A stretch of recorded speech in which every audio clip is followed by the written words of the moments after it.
Rosario Dawson, I admire you so much. I mean, you're not only an actress, but an activist at heart, and an activist, really. Okay, yeah. We saw you marching at the Women's March, participating in all this. Why is it so important? What was it so important for you to support women? The Women's March?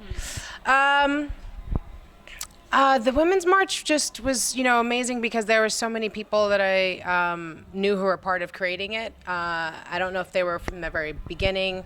I think there was a lot of conversation around who was actually, making this march and how one-sided it was. There was upset that the natives had asked if the native women could lead the march, and that wasn't allowed to happen. They were feeling like not all the issues were being spread about. So it wasn't perfect.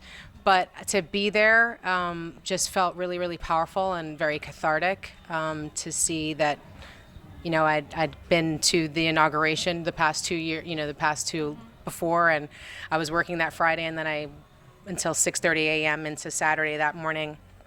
And we drove down from New York so we could walk in it.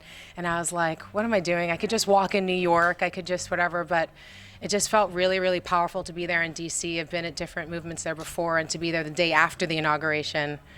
And with all of these people just going, we're standing up for women and for women's rights. And you saw what happened that very first Monday. So, to see that kind of solidarity is going to be very necessary, not just in the streets, but with votes and showing up in the midterms and beyond. But again, it just felt so loving. It didn't feel like a protest. It felt like a celebration, and it felt like a coming together, and it felt fun, and it felt, just really beautiful. And I wish I could have been with more of my family. And so, I don't know. I wasn't like super political. I didn't want to speak at it. I just really just wanted to be there and be a part of it and be fed. We are living hard times, but this is also uniting us. I mean, Latinos we're a little scared now, with everything that Donald Trump is doing.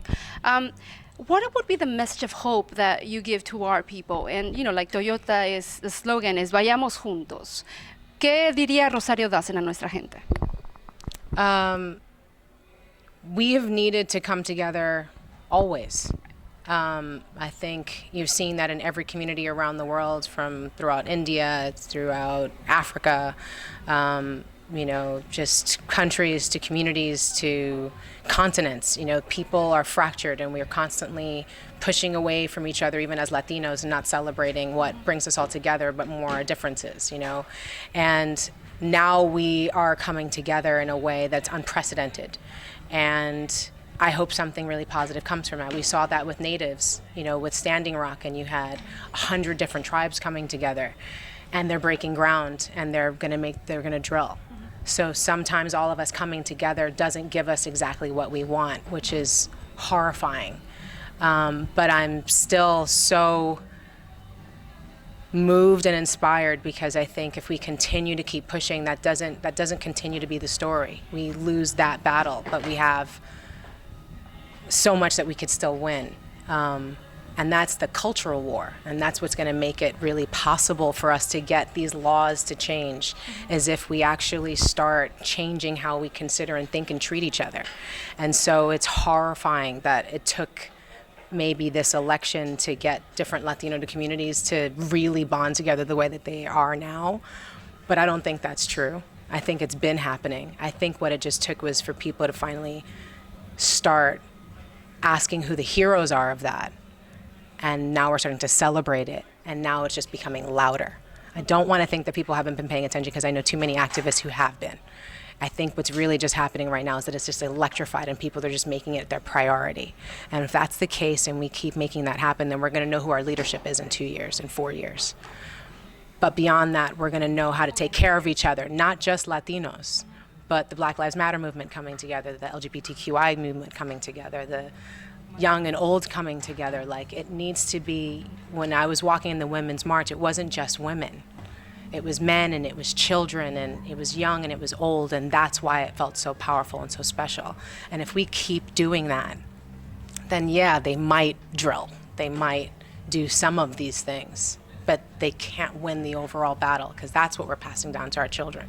And that, to see those kids there, was really, really powerful. To feel so fed myself when I'm in it so often, to still feel like, okay, that inspired me, then That will inspire everybody. Thank you so much for also sharing about Toyota. And can you just remind us what was your car's first last name?